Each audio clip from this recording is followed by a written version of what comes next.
Nagot ni Makati Representative Abigail Binay ang pagbati ko si Caloocan Representative Egay Erice sa kanyang ama na si Vice President Jejomar Binay sa kanyang privilege speech. Dinipensa ni Binay ang pamilya na pilit na sinasangkot sa pork barrel scam. Ayon sa kongresista, handa siyang harapin ang sinumang naninira sa kanyang pamilya. Sana raw, hindi naniniwalang publiko na ang Liberal Party at Malacanang ay iisa. Marami raw kasing epektibong miyembro ng gabinete na mula sa ibang partido. Git pa niya, walang katotohanan ang akusasyon na sumobra siya sa paggamit ng kanyang PIDA.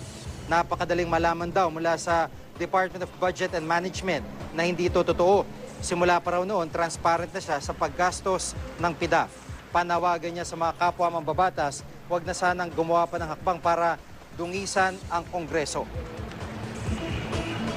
In this dark hour of Congress, as it is embroiled in one of the biggest corruption scandals in Philippine history, let us act stately and honorably so that we may earn back the trust and confidence of the Filipino people. Mababa na nga ang tingin sa atin ng taong bayan.